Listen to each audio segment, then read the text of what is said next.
Bueno, muy buenos días, sean todos bienvenidos a el Congreso Internacional de la Asociación Mexicana de Psicología Jurídica y Derecho Penal 2020.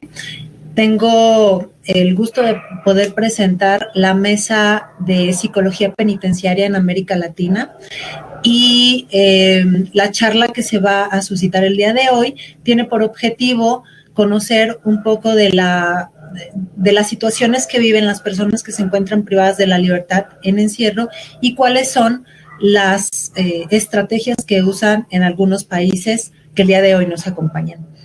Presento a la maestra Alma María Segovia Ramírez. Me voy a permitir darles un pequeño currículum de ella.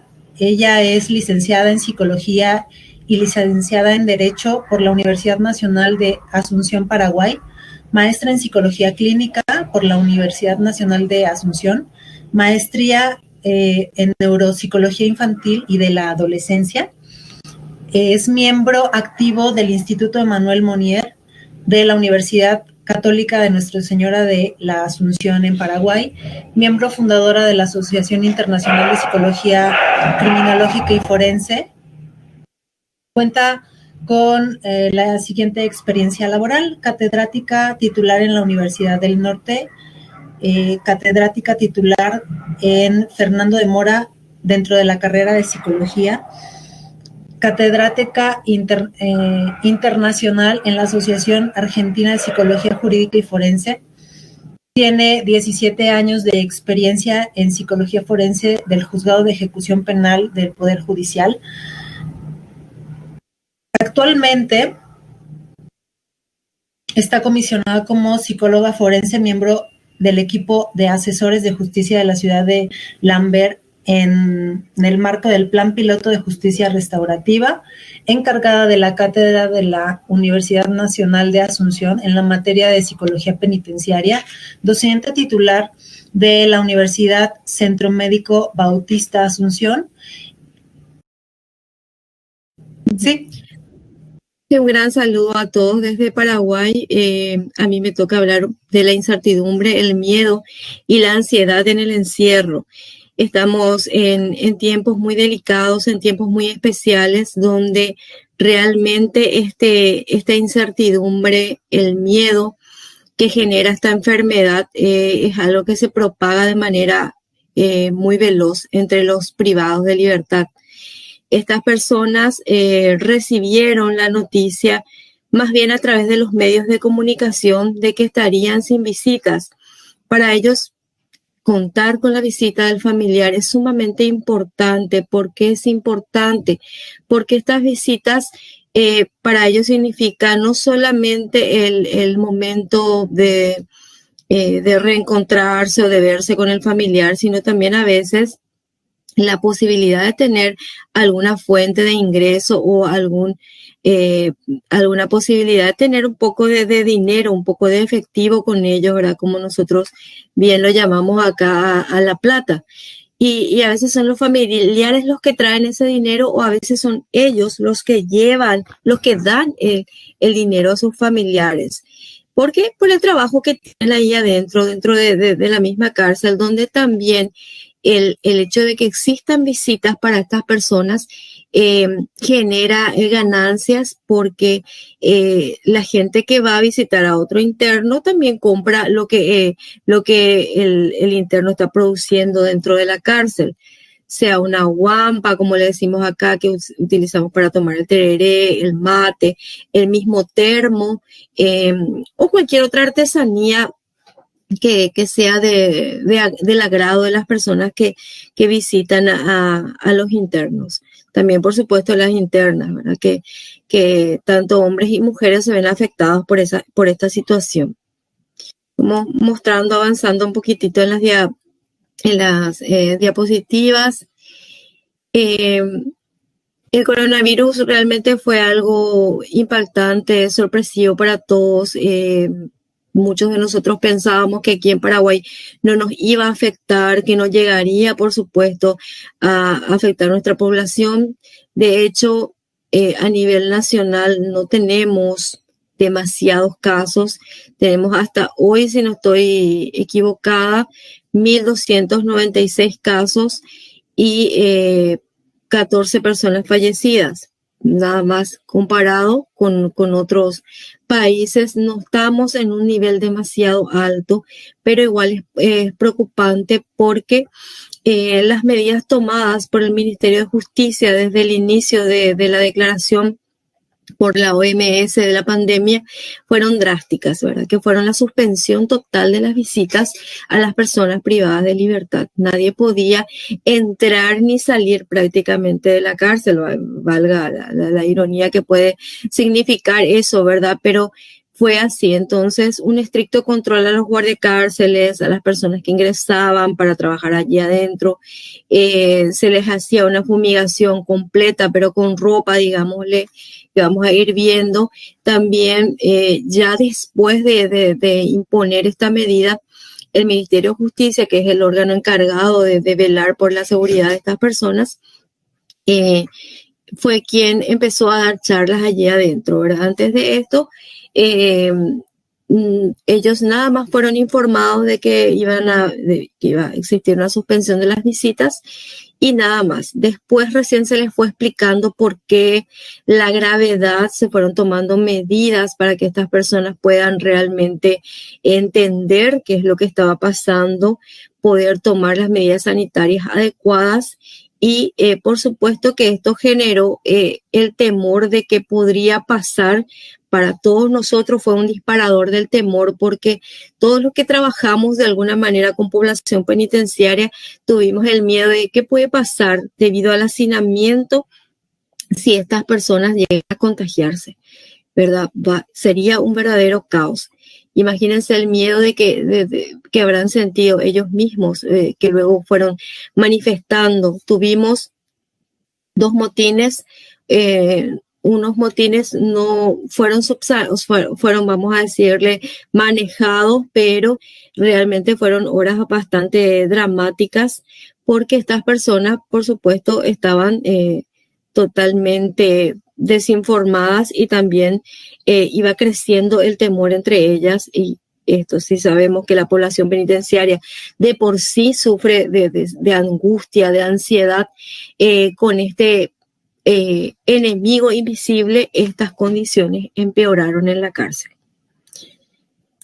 Continuamos un poquito más con las diapositivas. En Paraguay tenemos 18 cárceles, 14 de ellas con superpoblación. Quiere decir que el hacinamiento es un problema realmente grave. Las medidas sanitarias, por supuesto, en condiciones de hacinamiento son muy difíciles de llevar a cabo. Se empezaron a hacer revisiones constantes de la situación de estas personas privadas de libertad y sobre todo el Ministerio Público también intervino promoviendo la tutela jurisdiccional para poder darle a estas personas la garantía de que sus derechos iban a ser respetados y que por sobre todas las cosas iban a estar atendidos en relación a lo que está sucediendo a nivel mundial. Bueno, y desde que se restringieron estas visitas, el efecto en estas personas realmente, como les había dicho, fue incrementándose. Esa frustración, sobre todo por no poder ver a los familiares, por no poder, muchos de ellos no disponen de teléfono, tienen que prestar teléfono. Tuvimos casos donde tenían que prestar el teléfono de alguien que tenía para poder comunicarse. Tuvimos casos también de violación de sus derechos en lo más profundo, ¿verdad? Que fueron casos que tuvimos que intervenir desde donde, en mi caso, desde el Ministerio de la Defensa Pública, a través de los defensores y de otras personas encargadas de velar por sus derechos, tratar de que estas personas realmente fueran atendidas porque la situación era grave en cuanto a la violación de sus derechos, pero no en lo sanitario nada más. En eso había un cierto control que de repente iba generando a medida que pasaba el tiempo cierta confianza, pero sí fueron dándose otros casos donde desde el Ministerio de la Defensa Pública, repito, se tuvo que intervenir para poder darle las garantías necesarias a estas personas. Como les decía, el hecho de que ellos no reciban visitas es realmente grave para ellos, porque esperan con ansias el momento de que llegue la visita, el momento que le traigan sus provisiones para que también ellos puedan pasar relativamente bien dentro de lo que es la prisión. Y muchas veces los elementos de trabajo son los propios familiares los que le llevan a estas personas. Entonces, el prohibir las visitas sea algo estrictamente necesario por el bienestar de ellos, es para ellos como un doble castigo. Ellos se encontraban como en un duelo, ya estaban aislados de por sí, ya estaban de repente estigmatizados por la sociedad, ahora estaban viviendo un doble aislamiento.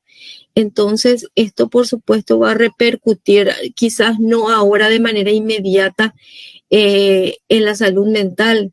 Ahora lo que ellos están experimentando es un alto monto de ansiedad, la mayoría de ellos. Nosotros ahora vamos a centrarnos más en lo que es la ansiedad y el miedo. Incluso estas personas ya experimentan eso, ya cuidan de sus vidas estando antes de que haya existido el virus. ¿Por qué? Porque existen un montón de situaciones vividas todos los días, de la supervivencia misma, que la supervivencia misma trae consigo. Entonces, esto genera ese miedo, esa incertidumbre, como es el caso que les mencionaba de esta interna recluida en una ciudad fronteriza, donde ella manifiesta a su defensora, mejor dicho, la situación que estaba viviendo, ¿verdad? Donde ella estaba siendo torsionada, estaba siendo abusada prácticamente, físicamente, ¿verdad? Con castigos físicos, entre otras cosas que la tenían sumida en un estado absoluto de angustia y de ansiedad, por supuesto. Entonces, situaciones como la de esta interna, por supuesto que van a darse en cualquier cárcel. En las 18 que tenemos podrían darse, inclusive con más de uno. Vamos a ser optimistas y vamos a decir más de uno, pero con más internos e internas que quizás no tienen la posibilidad que tuvo esta interna de poder contar lo que le estaba pasando. Continuando. Sabemos bien que el miedo es una emoción básica, eso ya está por demás explicarlo, está presente en todos nosotros, está presente aún más ahora que estamos viviendo una situación tan especial, tan distinta, una situación que nos interpela cada día acerca de nuestra propia libertad, de nuestros propios cuidados, de nuestra propia vida, ¿verdad? De qué es lo que va a pasar. La incertidumbre es el pan de cada día de todos nosotros, no solamente de los internos. Por supuesto que a ellos, al estar encerrados, privados de la libertad, esto va a producirles o va a generarles un monto mucho mayor del que ya estaban acostumbrados a sobrellevar. Entonces, al sentir que nuestra vida corre peligro, por supuesto que nos va a mantener más alertas, quizás vamos a dormir menos. Ellos, sobre todo, no tienen de repente dónde dormir, no tienen colchones. Muchos de ellos tuvieron que vender sus colchones para poder comer en esta situación. Entonces, la precariedad es otro factor importante, porque esto también a su vez genera mucho más ansiedad en ellos. No tenemos aún algún estudio pormenorizado de la situación que ellos están viviendo. Tenemos conocimientos de casos aislados de repente de personas que logran comunicarse. Ahora estamos implementando un sistema de videollamadas con ellos a través de una plataforma instalada por el Ministerio de Justicia, donde nosotros, los psicólogos del Ministerio de la Defensa Pública, por ejemplo, los psicólogos del Ministerio Público, entre otros, pueden realizar videollamadas, o sea, la famosa evaluación telemática con ellos, ¿verdad? Donde a través de Internet y a través de estos programas podemos acceder al contacto con los internos y podemos saber más de la situación que ellos están vivenciando. Lo que estamos haciendo por el momento es, primero que nada, darles algo de tranquilidad, comentarles a ellos que es lo que más les interesa saber muchas veces, que sus procesos están continuando, que ellos tienen garantizado el derecho a la defensa, que no se ha paralizado por completo el sistema judicial y que están continuando y se están llevando a cabo sus audiencias. Para muestra de ellos, a lo que le decimos a los internos es que nosotros, los psicólogos, nos estamos acercando por el medio telemático, para continuar las evaluaciones psicológicas requeridas por sus respectivos defensores. De alguna manera esto les genera algo de tranquilidad y los hace también esperar dentro de la situación en la que se encuentran, que llegue la audiencia y que pueda resolverse el caso. La mayoría de los internos están todavía en la fase, en etapas preliminares, por ejemplo.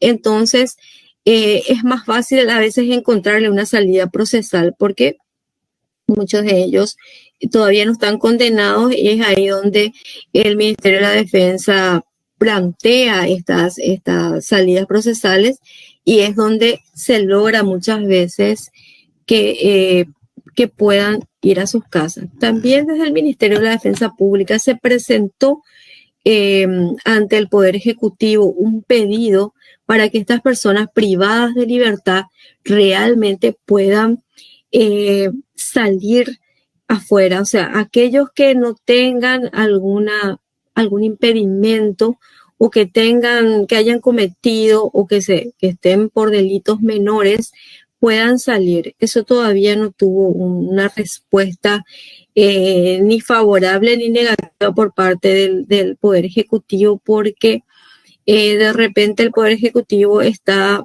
todavía pendiente de lo que pueda resolverse o lo que sea resuelto en otros países, y esto hace de que se genera un poco ese temor de liberar. O sea, ellos están todavía en ese debate: ¿liberamos o no liberamos? Entonces, seguimos esperando la respuesta desde el Ministerio de la Defensa Pública. Seguimos haciendo lo que podemos desde donde estamos, y no los hemos dejado ni un momento. Eso ellos saben, los que tienen, por supuesto, defensa pública, los que utilizan el servicio del Ministerio de la Defensa Pública, se encuentran resguardados en ese sentido, y se los hacemos saber.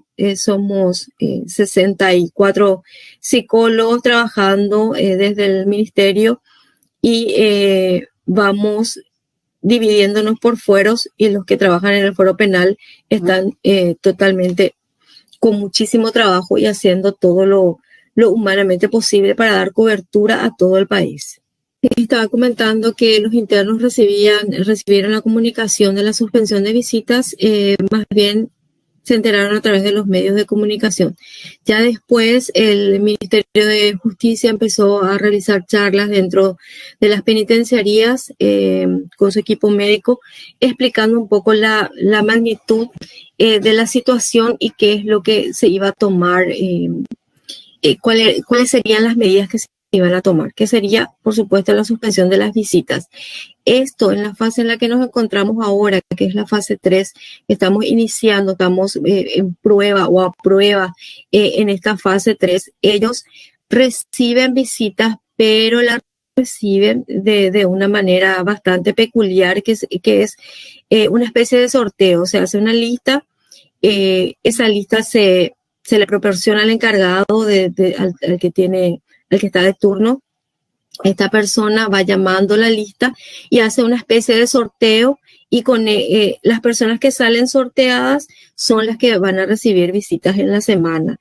Y este sistema no sabemos, yo me entero de esto a través de los internos, pero no sabemos realmente de dónde provino la idea, no hay nada oficial que nos haya comunicado al Ministerio de la Defensa o a la Fiscalía de por qué se optó, vamos a decirle, por este sistema de visitas. Eso es lo que ellos ahora, sobre todo en una cárcel regional llamada Emboscada, o sea, de la ciudad de Emboscada, la cárcel es de la cárcel regional de Emboscada Antigua, le dicen a una de ellas, son dos, el otro es Padre de la Vega. Entonces, en estas cárceles están utilizando este sistema por el momento. Todo esto va con esta fase 3 en la que estamos, va a replantearse y va a ver en qué momento y de qué manera ellos vuelven a tener visitas. Continuando con nuestras diapositivas, podemos decir que es natural que exista miedo a lo desconocido. Todos nosotros experimentamos ese miedo ante esta situación letal que estamos viviendo, ante esta situación grave que por supuesto a nosotros que estamos afuera, que podemos de repente acceder a ciertos elementos de limpieza, nos podría resultar un poco más fácil que a ellos. Tenemos muchas veces más acceso a la información, entonces también al estar más informados, no sobreinformados, pero sí un poco más informados, tenemos más calma y podemos afrontar mejor la situación.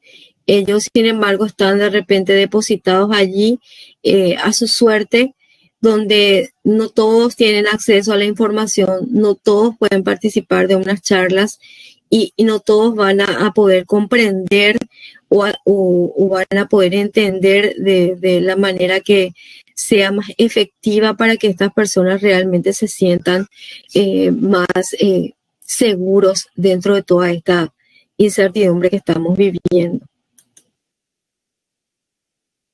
Vamos a continuar un poquito más, avanzando en nuestro tiempo.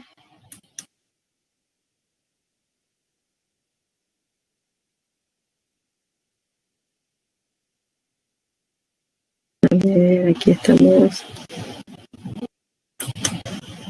Antes.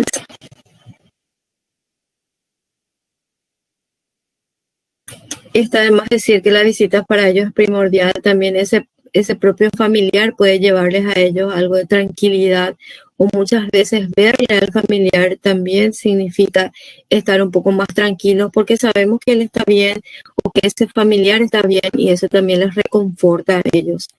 No todos, es de público conocimiento que ellos se manejan con teléfonos celulares dentro de la cárcel, pero no todos tienen acceso a esos teléfonos, y no todos también tienen acceso a la tecnología.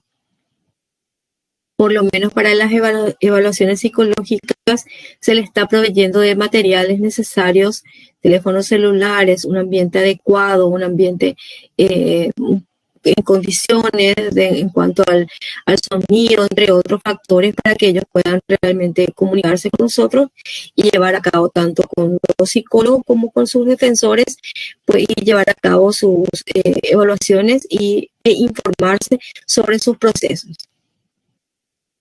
Que, como les decía, para ellos es sumamente importante estar informados de cómo va el proceso, que esto no se paralizó por completo, es también un elemento tranquilizador para estas personas.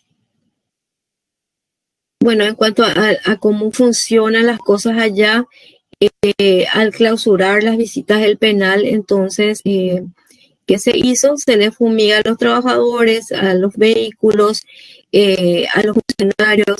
Dicen que van haciendo como un baño, pero con ropa. A nosotros se nos cerró completamente la entrada. Entonces, vuelvo a decirlo, lo hacemos de forma telemática. El uso de tapabocas es obligatorio. Se insiste en el lavado de manos. Ellos están fabricando, como parte de la terapia laboral que siempre han llevado a cabo, ellos mismos están fabricando tapabocas. Hasta el momento llevan fabricados 65,000 tapabocas. forma parte un poco de las ocupaciones que se les está dando, y donde ellos también, el sentirse útiles les va a ayudar a ir minimizando los rasgos y a ir sintiéndose un poco mejor. Porque son útiles a la sociedad también y saben que están colaborando. También están haciendo equipos de bioseguridad para los médicos. Realizaron 2 cápsulas en una penitenciaría del interior del país, de la ciudad de Pedro Juan Caballero. Los internos confeccionaron 2 cápsulas para los enfermos del COVID. Los trajes de bioseguridad se están confeccionando tanto en el Buen Pastor, que es la penitenciaría donde guardan reclusión las mujeres en la capital del país, como también en las diferentes penitenciarías en todo el país.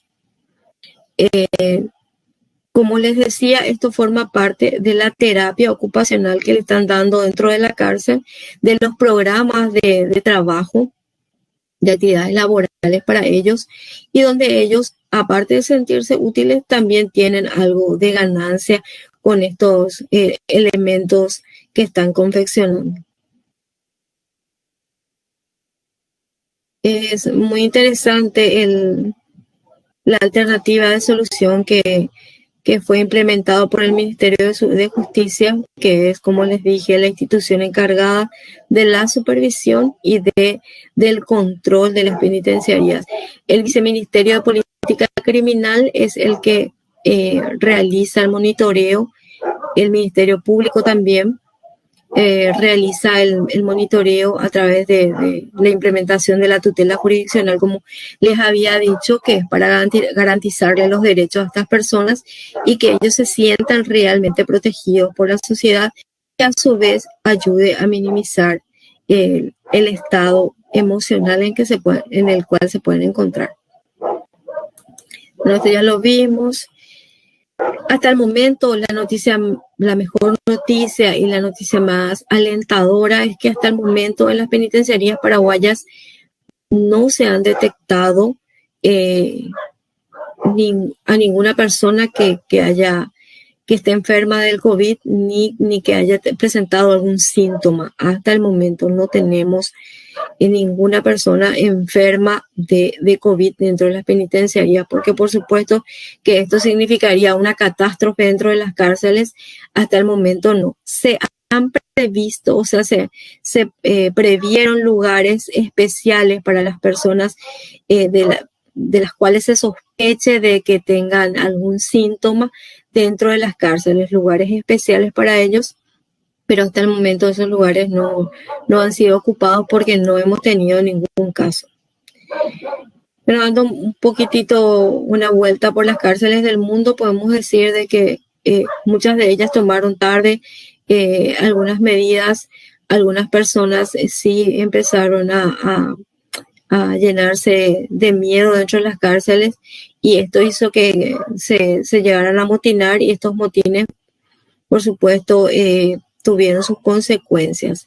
En Argentina, por mencionar un lugar, en las cárceles hubo 2 motines en la provincia de Santa Fe específicamente, que terminó con 5 reclusos muertos. Después en Italia tuvieron 6 muertos, según la agencia de noticias.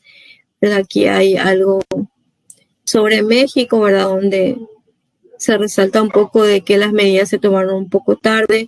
No puedo hablar mucho de México porque no sé realmente qué es lo que, cuáles fueron las medidas que tomaron, ni tampoco si es que tuvieron algunas muertes por COVID dentro de las cárceles, o que hayan tenido motines con consecuencias letales.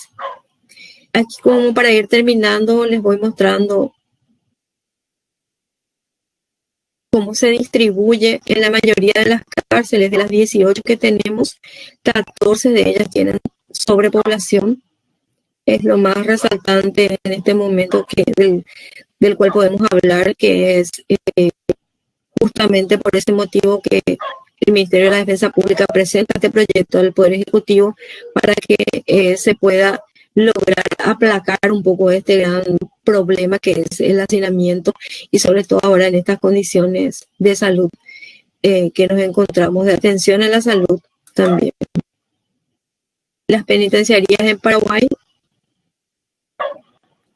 A ver si aparece, no sé si se logra ver, pero estas son las distribuciones en este departamento. En el departamento de Amambay es donde se empezaron a construir las cápsulas para los enfermos de COVID y donde ellos también rápidamente fueron confeccionando los trajes de bioseguridad, y luego en prácticamente todas las penitenciarías del país, de la región occidental, es donde tenemos mayormente ocupado. La otra región es una región bastante árida donde difícilmente pueda instalarse una penitenciaría o se encuentra muy alejado para que las personas puedan visitar. Es un problema eso aquí para que los familiares lleguen, entonces se concentran más bien en este sector del país.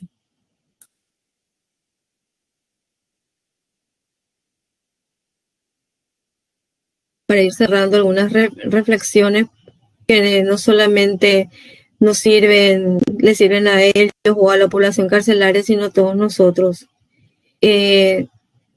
Debemos cuidar más a la salud mental de nuestros internos, por decirlo así, porque es necesario poder abordar el tema de salud mental, es necesario que ellos puedan tener mayor acceso a la información, es necesario que ellos puedan tener más charlas cuando se presentan situaciones como esta, pero de primera mano, no charlas de una forma, vamos a decirle, que no les llega realmente, donde ellos puedan entender a cabalidad lo que está pasando y mantenerlos informados. Eso es fundamental, forma parte de los derechos de todos nosotros, y más aún cuando uno está en situaciones así como las que ellos están viviendo.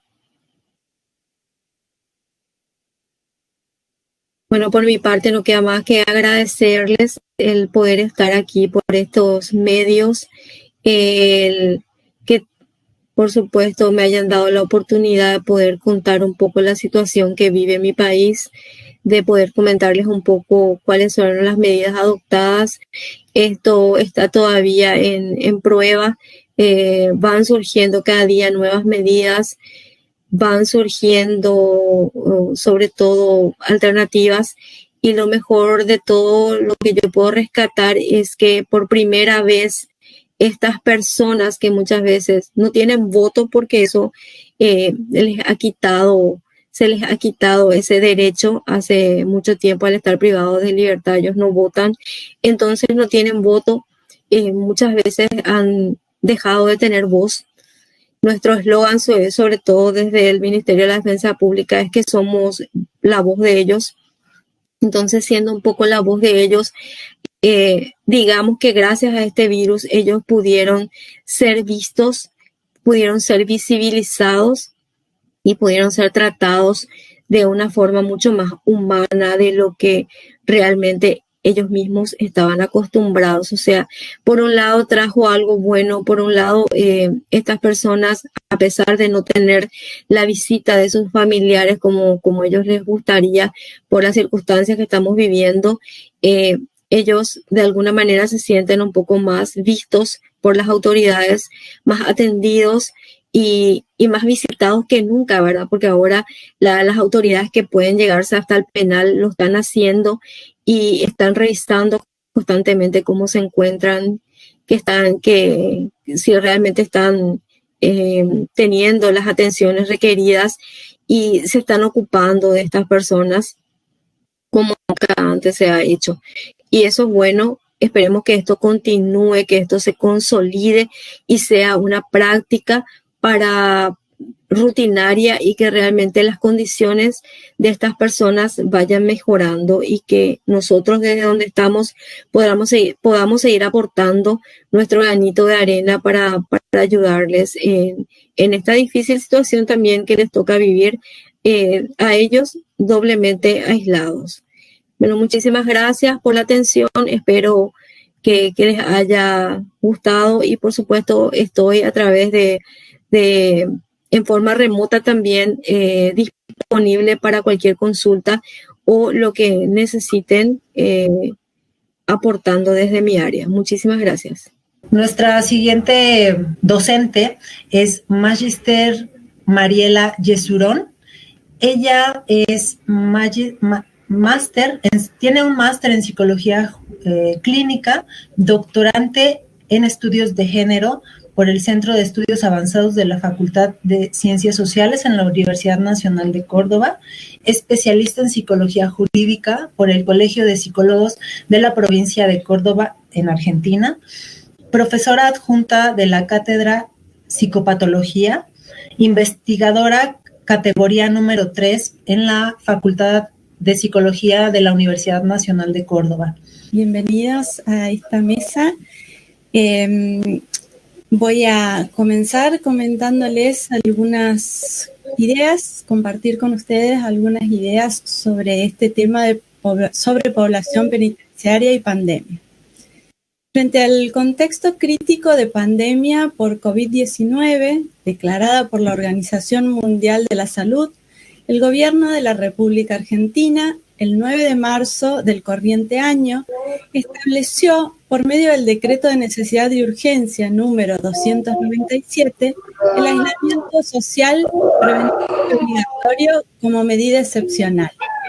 Esta situación no hizo más que revelar exponencialmente el problema de la sobrepoblación carcelaria que ya había sido manifestado en nuestro país en marzo del 2019, cuando el Ministerio de Justicia y Derechos Humanos de la Nación declaró la emergencia penitenciaria por 3 años, informando un 16% de aumento de la población carcelaria. En la provincia de Córdoba, y pese a que similares condiciones fueron denunciadas, el gobierno provincial se negó a declarar dicha emergencia. De esta manera, la situación se ha agravado tanto por las deplorables condiciones de detención y el hacinamiento que en todas las cárceles del país arrastran desde hace décadas, empeorando año tras año.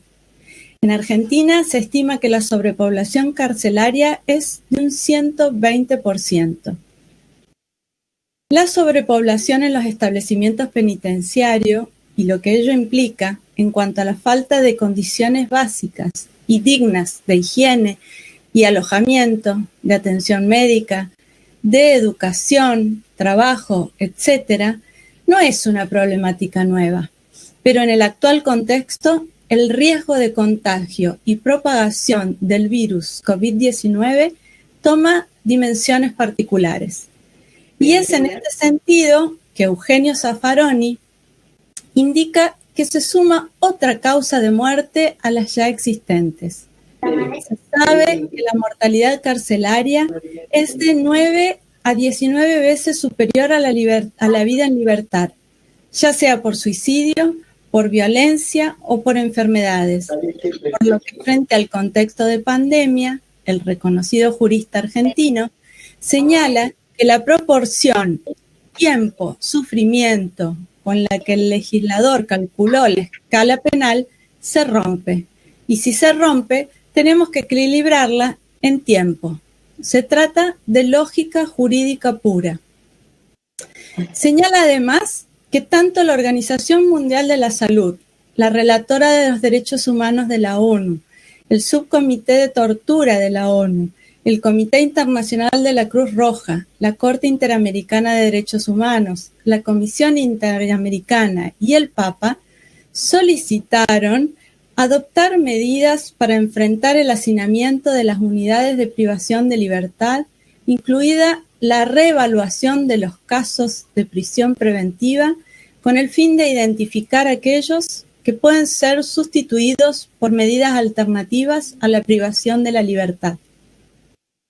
Es decir, que estos organismos internacionales pidieron que se tomen urgentes medidas para proteger la salud y la seguridad de las personas alojadas en instituciones totales, cárceles y manicomios. Zaffaroni nos advierte también que no solo se trata de un problema que tienen los presos o los locos, pero que también tienen los adultos mayores, ancianos en los geriátricos. La Cruz Roja ha dicho que estallar una pandemia en instituciones totales en condiciones de superpoblación, la velocidad del contagio es de 8 a 10 veces superior a la de la sociedad en libertad. ¿Qué se podrá hacer si se contagian 10.000 o 20.000 personas privadas de la libertad? Necesitaremos muchas camas y hospitales. Entonces, se trata de un problema de salud pública y de la sociedad toda. Por otro lado, el 12 de abril del 2020, la Cámara Federal de Casación Penal instó a los tribunales del país a adoptar medidas para enfrentar el hacinamiento de las unidades de privación de la libertad, a evaluar la posibilidad de otorgar medidas alternativas como la libertad condicional, el arresto domiciliario o libertad anticipada a personas en riesgo por ser mayores de 60 años, padecer enfermedades crónicas, mujeres embarazadas o con niños a su cargo y quienes estén próximos a cumplir sus condenas. En la ciudad de La Plata, el Tribunal de Casación Penal bonaerense hizo lugar a un habeas corpus colectivo de los defensores generales en relación con la situación de internos de todas las unidades penitenciarias. Dispuso que detenidos por delitos leves de grupo de riesgo por COVID-19, mujeres embarazadas o madres con hijos menores, continuaran con sus detenciones domiciliarias. Sobre las personas privadas de libertad por delitos graves de grupo de riesgo, instó a los tribunales a analizar cada caso y, donde sea posible, otorgar también la prisión domiciliaria.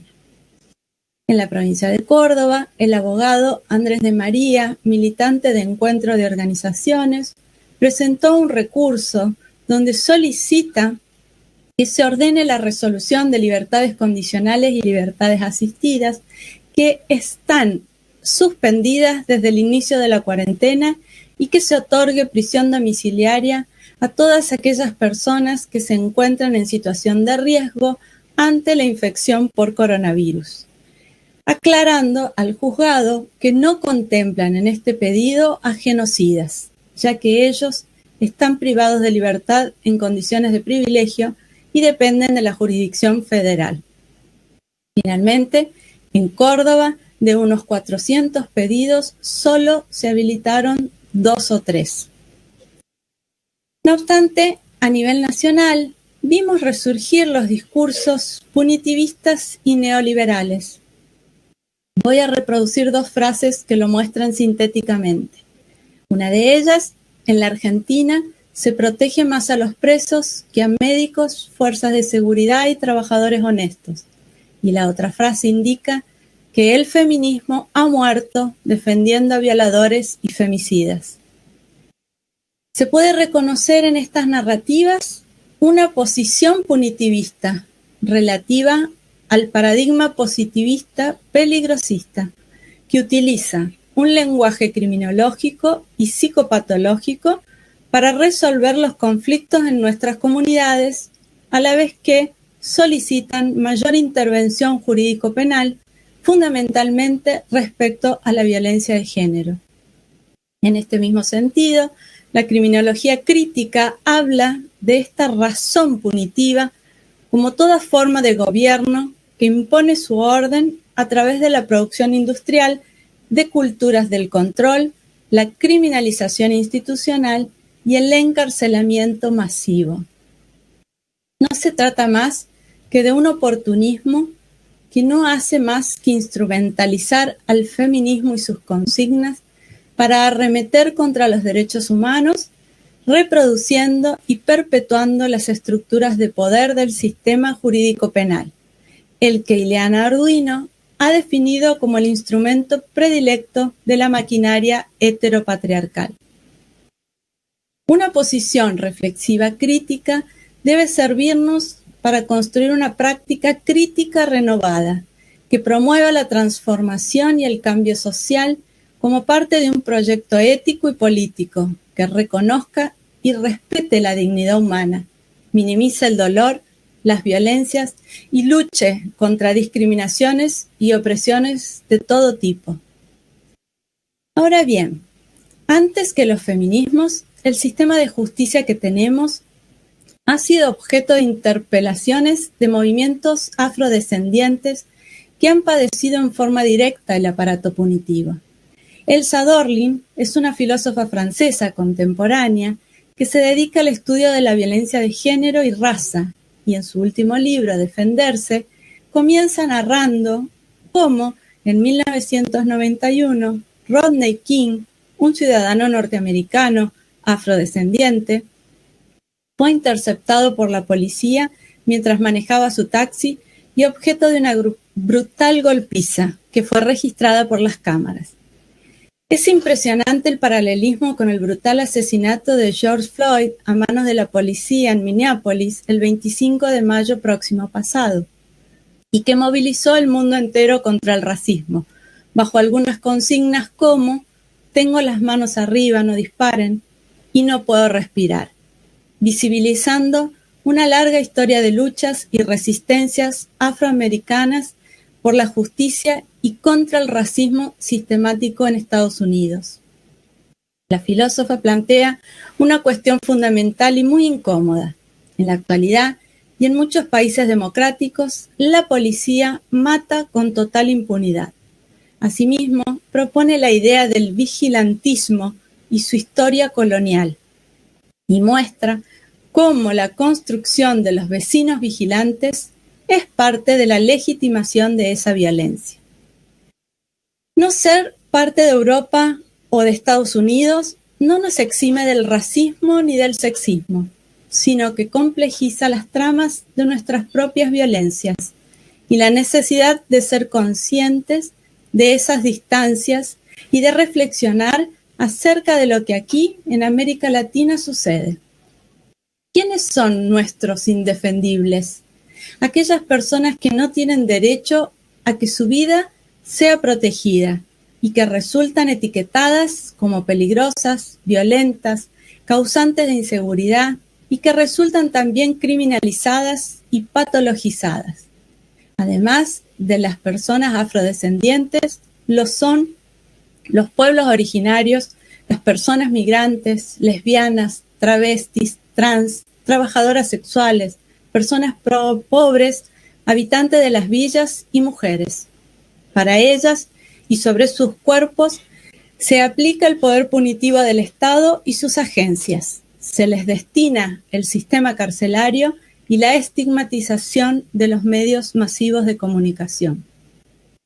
Por último, mencionaré dos situaciones que muestran la precariedad de las mujeres y cuerpos feminizados dentro del sistema penal.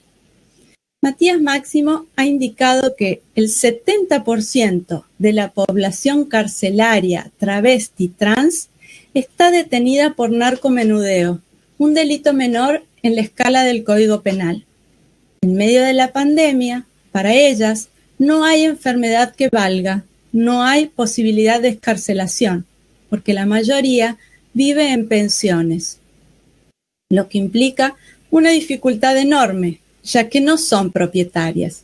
Y aquí señalamos lo que Lucía Caballero especifica como violencia propietaria.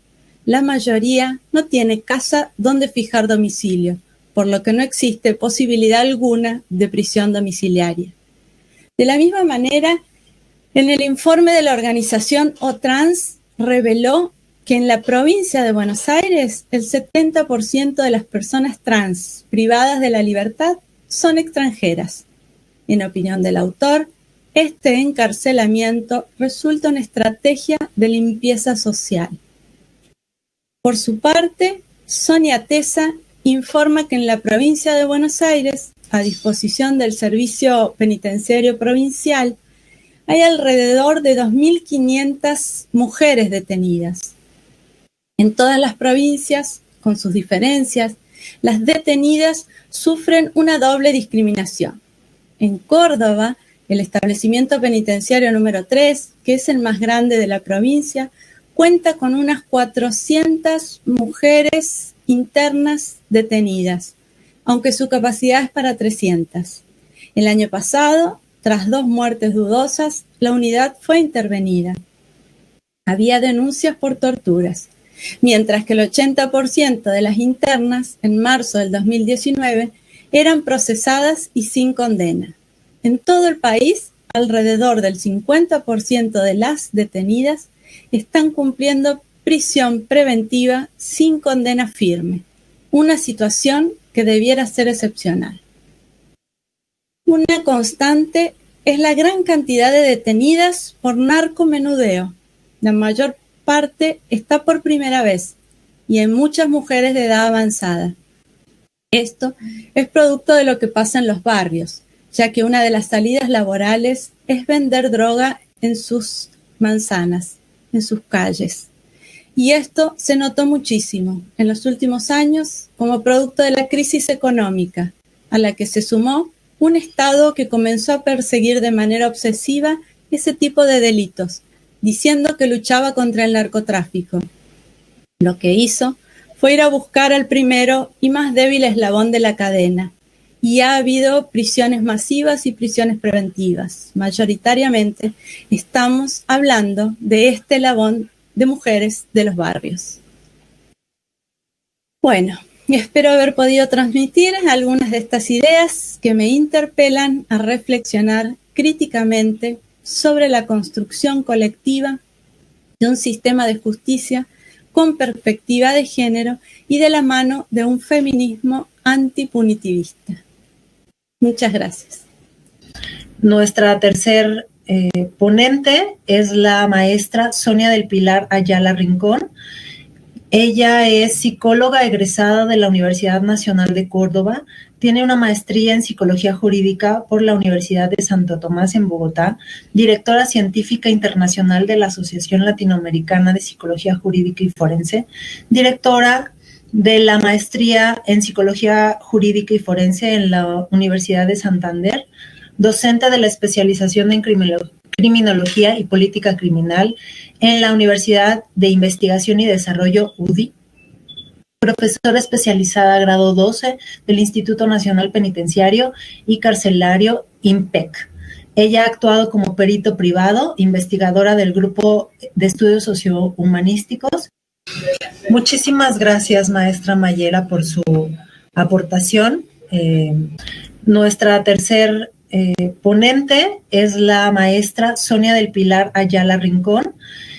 Ella es psicóloga egresada de la Universidad Nacional de Córdoba, tiene una maestría en Psicología Jurídica por la Universidad de Santo Tomás en Bogotá, directora científica internacional de la Asociación Latinoamericana de Psicología Jurídica y Forense, directora de la maestría en Psicología Jurídica y Forense en la Universidad de Santander, docente de la especialización en Criminología y Política Criminal en la Universidad de Investigación y Desarrollo UDI, profesora especializada grado 12 del Instituto Nacional Penitenciario y Carcelario INPEC.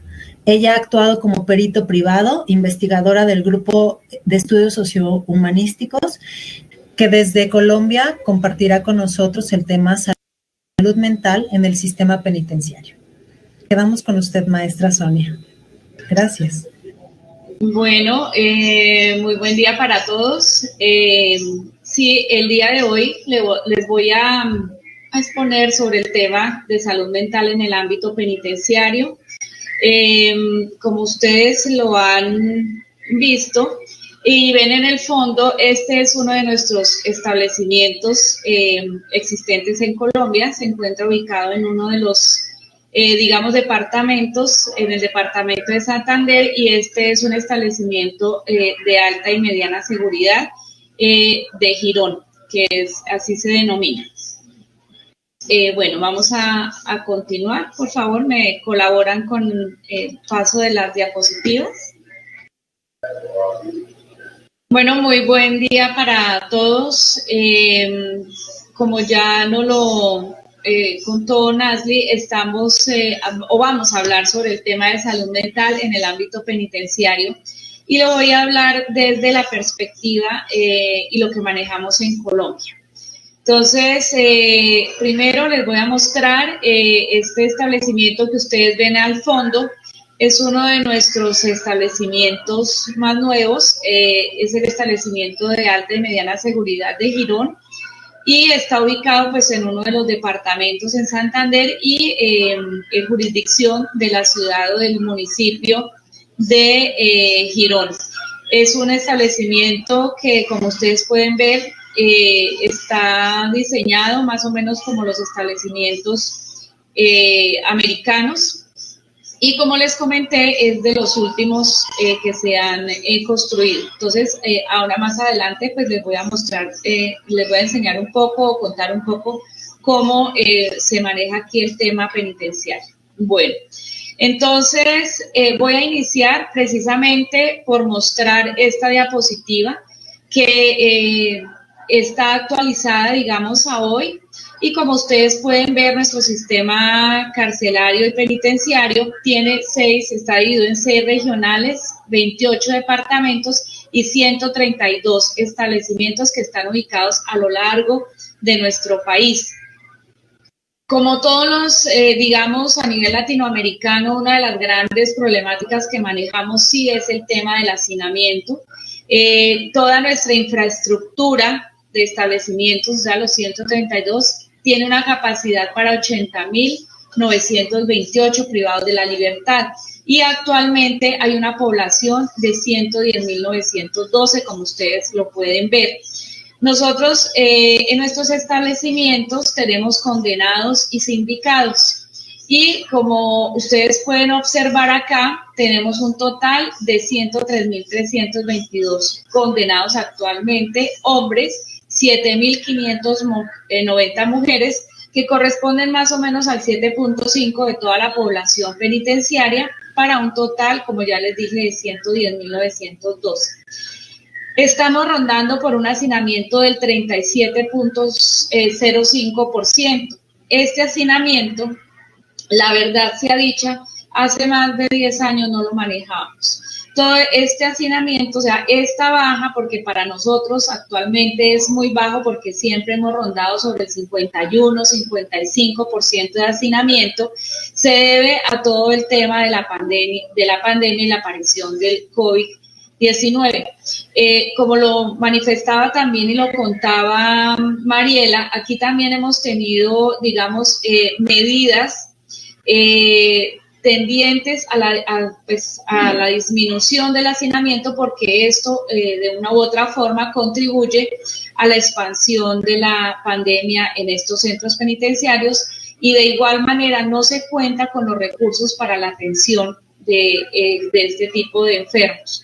Entonces se dio la necesidad también por un decreto presidencial de descarcelar cierto tipo de población, también los que estuvieran ya próximos a salir, los que tuvieran ciertas condenas cortas y los que no estén obviamente por delitos como acceso carnal, homicidio, feminicidio, es decir, delitos pues con altas condenas y además delitos violentos.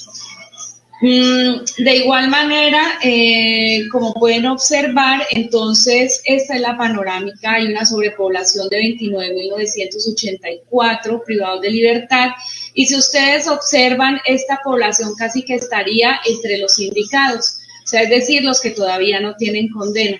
Entonces, nosotros también manejamos un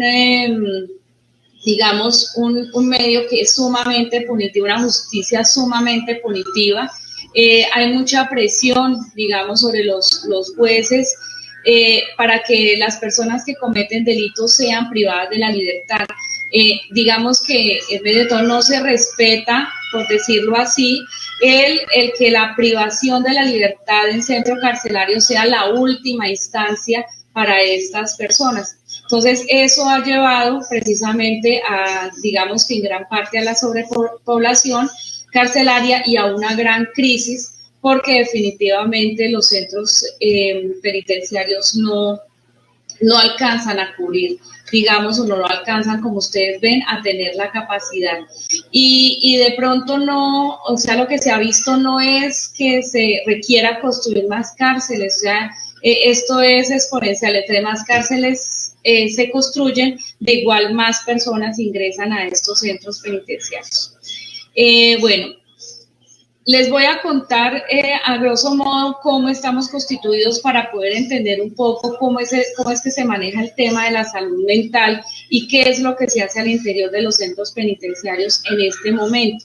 Y un poco también pues contarles qué se está haciendo actualmente frente a la dificultad para que los profesionales e incluso los mismos, la misma guardia pueda ingresar a los centros y a trabajar directamente con las personas privadas de la libertad. Entonces, si ustedes ven, digamos, es el top 10 de los delitos, también está actualizado a hoy. Siempre se ha manejado que las personas que más están dentro de los establecimientos están por homicidio, por hurto, concierto para delinquir, tráfico, fábrica o porte de estupefacientes, también tráfico y porte de armas, actos sexuales con menor de 14, acceso carnal abusivo, fabricación y porte o tenencia de armas de fuego, extorsión, acceso carnal violento, fabricación, tráfico y porte de armas, secuestro extorsivo, uso de menores de edad para la comisión de delitos, violencia intrafamiliar, secuestro simple y desplazamiento forzado. Digamos que estos son en donde más se concentra la población carcelaria, y si ustedes ven, pues de todas formas son delitos, digamos, importantes y pues que afectan en gran medida todo el desarrollo y el diario vivir de la sociedad. Bueno, nuestros establecimientos, como les decía, están clasificados, digamos que en 3, que son los de primera generación, que son la mayor parte de los establecimientos. Ahora les voy a mostrar una tabla mucho más específica. Los de segunda y tercera generación. ¿Esto qué quiere decir? O sea, es, digamos, la modernidad que se maneja en las construcciones, por decirlo así, y la diferencia, y de pronto creadas para mejorar, en cierta forma, la seguridad y un poco la calidad de vida de los privados de la libertad. Como yo les mostraba, esta de fondo de Girón es un establecimiento de tercera generación. Entonces, la clasificación, nosotros tenemos estos tipos de establecimientos, una colonia agraria que digamos es donde se cultivan, es de mínima seguridad, y allí se cultiva, la gente cultiva plátano, cultiva cacao, café, o sea, hagan de cuenta una finca, ¿sí? Y tienen ciertos espacios para poder trabajar al aire libre. Entonces, esta es una de las, digamos que uno de los centros que ha podido mejorar en cierta forma todo el tema del tratamiento penitenciario. Encontramos pues los establecimientos carcelarios, que son los que solamente tienen sindicados, las reclusiones de mujeres. Hay unos establecimientos de reclusión especial que básicamente son donde albergan funcionarios públicos, militares y demás. Los establecimientos penitenciarios donde están solo los condenados, y estos en donde se albergan tanto condenados como sindicados. Y asimismo, pues dependiendo de las condenas, hay unas de alta y mediana. O sea, allí van, digamos, los privados de la libertad que tienen condenas entre los 20 y 60 años de cárcel, que es el tope que manejamos acá. Estos de establecimientos que tienen justicia y paz son todos lo que se ha dado alrededor de los acuerdos, digamos, con paramilitares hace más o menos como unos 10, 12 años. Esto es básicamente como lo que nosotros manejamos así. Si ustedes observan, estos establecimientos de primera generación corresponden al 89%, o sea, 121 de los establecimientos de reclusión.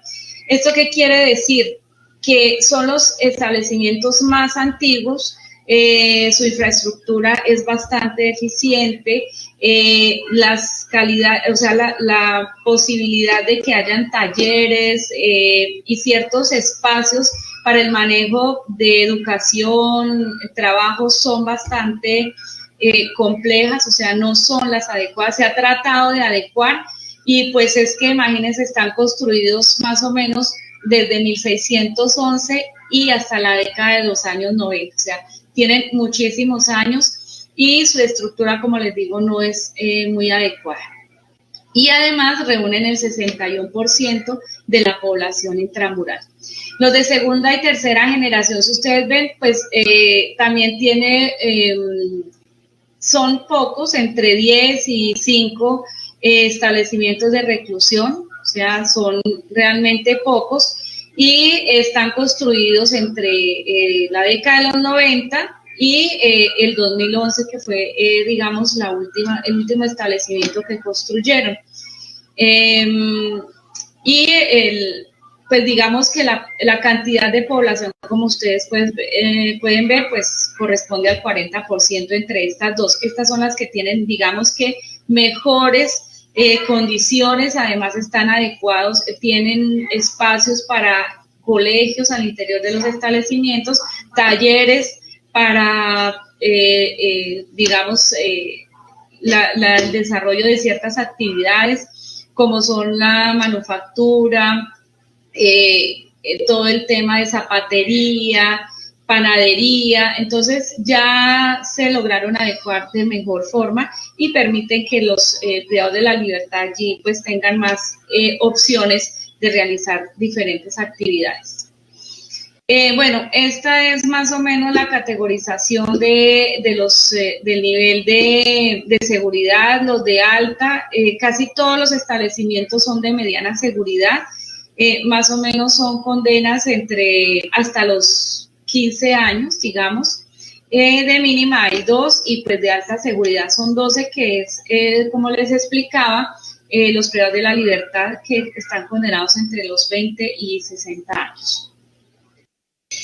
Los índices de hacinamiento, esta es nuestra Colombia para nuestros amigos latinoamericanos.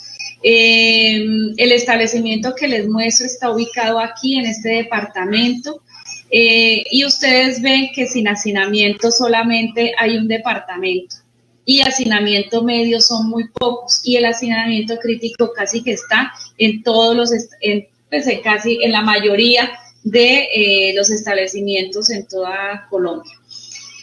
Actualmente, frente al tema del COVID-19, por ejemplo, donde más se ha presentado, digamos, casos, ha sido aquí en el Meta, que maneja un hacinamiento bastante alto, casi del 70%. Este establecimiento en Villavicencio tiene más o menos 1.700 privados de la libertad y 800 están contagiados. De igual manera, personal de guardia. El Amazonas también, aquí en Leticia, también hay un alto porcentaje. Es un establecimiento muy pequeño, pero más o menos como de 100 privados de la libertad, casi que el 60% aparecieron contagiados. Aquí en Cartagena también, o sea, claro, se ha presentado. Tenemos actualmente 6 establecimientos, de los 121 establecimientos, 6 establecimientos que presentan contagios con COVID de privados de la libertad. Digamos que decesos actualmente encontramos 3 que fueron al inicio de todo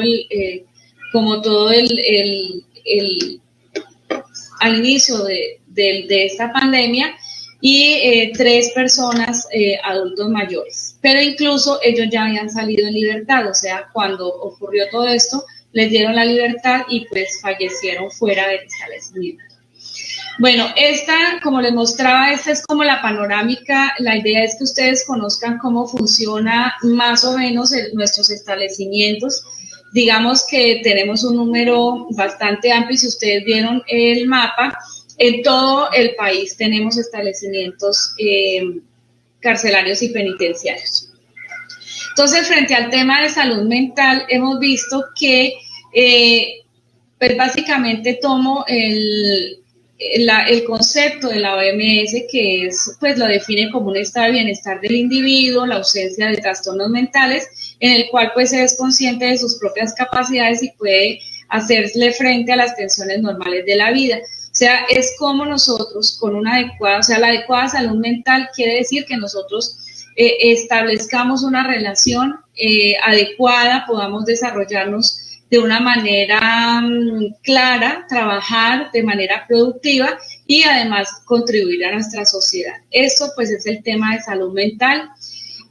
En el país tenemos la ley 1616 del 2013 que habla sobre la salud mental, ¿sí? Y está establecida esta ley pues para nuestro país y dice que el objeto de esta ley pues básicamente es garantizar el pleno derecho a la salud mental en la población colombiana. Obviamente se priorizan niños, niñas, adolescentes a través de la promoción de la salud, la prevención de los trastornos mentales, una atención integral, ¿sí?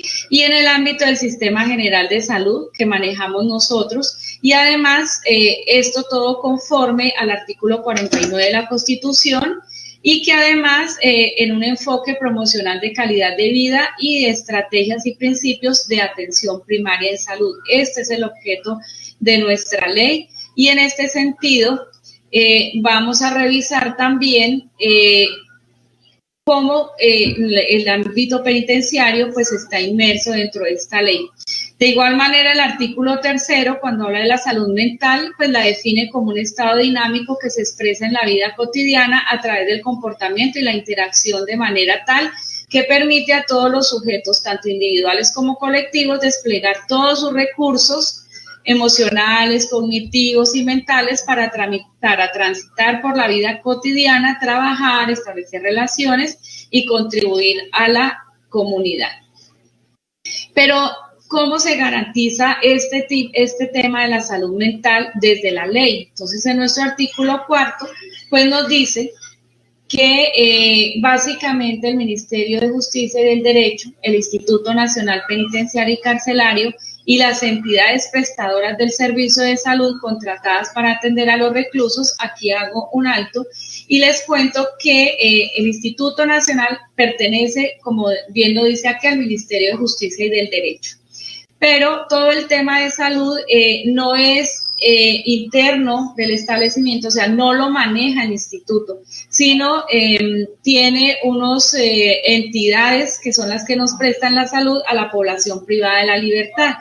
Entonces, una de las cosas que nos dice este artículo 4 es que estas entidades tienen que atender a la población privada de la libertad, o sea, tienen que aportar profesionales y además adoptar programas, ¿sí?, de atención para enfermos mentales privados de la libertad y además garantizar pues el derecho a su atención y, como lo refiere el artículo 6 de esta misma ley, podrán concentrar dicha población para su debida atención.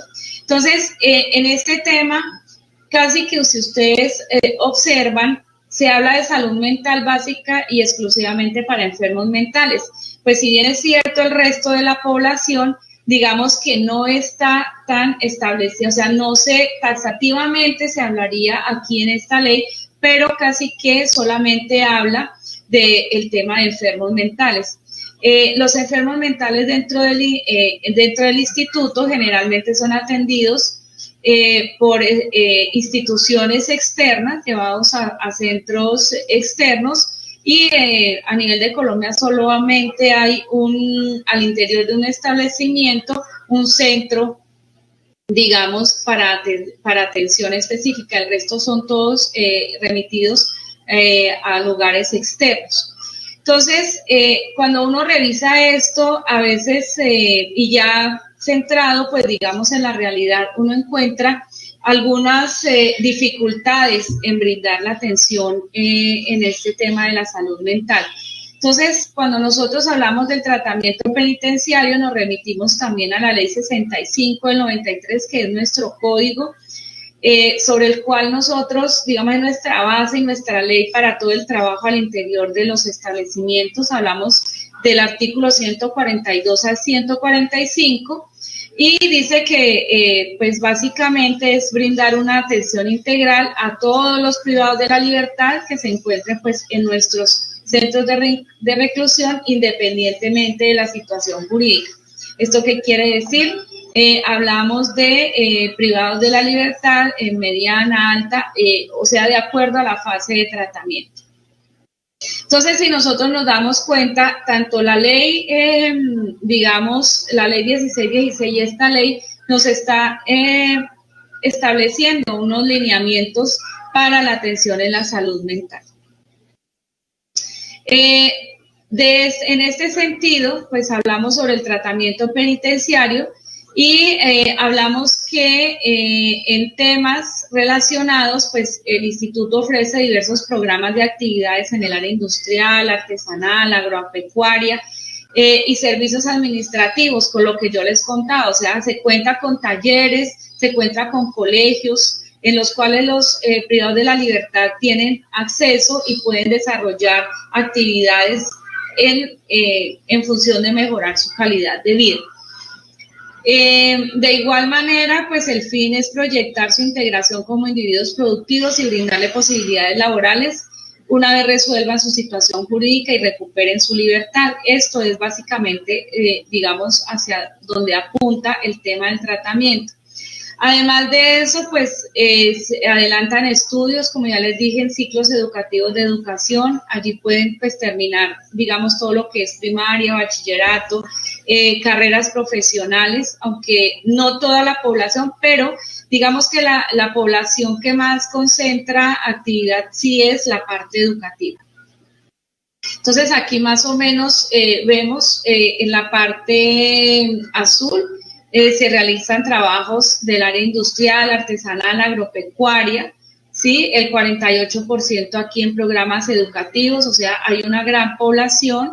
Y aquí son los instructores. ¿Esto qué quiere decir? Que muchos de los privados de la libertad son los profesores o instructores que le dan a este 48% toda la capacitación en educación formal, informal, educación para el trabajo. Entonces, digamos que la cobertura en estos ámbitos es bastante. Nosotros, yo pienso que a nivel del instituto sí se ha logrado desarrollar actividades y acciones encaminadas al tema de capacitación de personal de internos. Pero surge una pregunta, ¿no? ¿Qué se ha logrado consolidar hasta el momento en salud mental en el ámbito penitenciario? O sea, todo esto que yo les he contado de una u otra forma está brindando algunas garantías para el tema de salud mental, o sea, está generando la posibilidad de que estos privados de la libertad, pese a su encierro y de pronto a las condiciones mismas de los establecimientos con su hacinamiento y demás, desarrollen y tengan unas oportunidades para mejorar sus calidades de vida, para capacitarse y en esa forma poder generar algunos aspectos hacia su vida en libertad.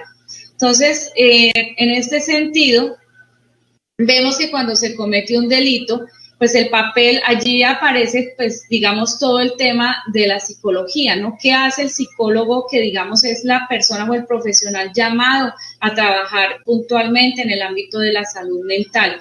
Entonces, el papel del psicólogo es el de dirigir el tratamiento psicosocial de las personas involucradas. Está, como vemos, al lado del victimario, lo hablamos acá, que es la persona privada de la libertad. El órgano jurídico básicamente exige del psicólogo la modificación de ese acto delictivo, pues dirigiéndole a los principios jurídicos de imputación del acusado, credibilidad del testimonio, entre otros. Esto está establecido por Soria en el 2002. Garrido, por su parte, dice que ello puede radicar en la dificultad moral de comprender las motivaciones delictivas de los victimarios y poder analizar desde una perspectiva neutra, constatando que estos procesos motivacionales son similares a los de las personas no criminales. ¿Esto qué quiere decir? Que muchas veces el hecho de trabajar con personas privadas de la libertad y el hecho de conocer de pronto sus delitos, particularmente temas de acceso carnal, de delitos sexuales, homicidios y demás, genera a veces, digamos, ese contrasentido en el psicólogo y en las personas que trabajan con ellos. Aquí se maneja, se manejaba una frase que decía: aquí entra la persona, no el delito. Entonces, básicamente uno dice, bueno, sí entra la persona, pero siempre se ha pensado que de todas formas el tema del delito es importante, pero no para estárselo recordando, sino para el hecho de resignificar. Recientemente pues se han hecho algunos avances en el campo de la psicología, se ha trabajado todo el tema de intervención y modificación de conducta por parte del interno en el marco penitenciario. Nosotros definitivamente hemos seguido estas dinámicas y al interior de los establecimientos tenemos estos programas que son los programas transversales. Esta inducción al tratamiento precisamente hace fe a enseñarle o a mostrarle al privado de la libertad cómo es que va a ser su tratamiento y cómo lo puede desarrollar. Esto está basado en valores, todo el tema de calidad de vida, que es la importancia de la vida del otro, educación integral, responsabilidad integral con la vida. Aquí hay un programa que se denomina PIPAS, que básicamente es para abusadores sexuales, y hay un programa de preparación para la libertad. Entonces, los privados de la libertad casi que pasan por todos estos programas, desde que ingresan hasta que salen en libertad. Entonces, uno definitivamente con estos programas se trabaja de manera colectiva, pero sí encuentra uno que hay un vacío en cuanto al acompañamiento y la intervención psicológica, digamos que individual. Y esto lo hemos visto precisamente por la falta de personal, porque además de eso, las mismas condiciones de hacinamiento hacen que, digamos, nosotros tenemos establecimientos con 1.200 privados de la libertad y hay 2 profesionales para su atención. Entonces, aquí sí encontramos un gran vacío y eso sí deteriora el tema de la salud mental. O sea, allí esa parte, digamos que es donde debemos trabajar. De igual manera, pues Román expresa que la posibilidad de espacios de habla y escucha son demasiado restringidos y en el encuentro con estas personas se visualiza una necesidad apremiante de poner palabras, sucesos traumáticos que reprimen sus emociones y desencadenan agresiones ante el mundo. ¿Esto qué quiere decir? Que definitivamente el tema de la escucha resulta sumamente importante en estos ambientes. Nosotros actualmente estamos trabajando dentro del programa de sustancias psicoactivas todo el tema de la escucha. Estamos implementando un programa con la ayuda de la organización de UNDOC y de Naciones Unidas y el Ministerio de Justicia. Entonces, o sea, se han hecho cosas. Hemos trabajado desde el ámbito de la capacitación, del ofrecimiento de que el interno o el privado de la libertad al interior de los establecimientos esté desarrollando actividades que le permitan, en cierta forma, olvidar ese encierro y mejorar su calidad de vida una vez salga en libertad. Y además, trabaje dentro del establecimiento por esa calidad de vida.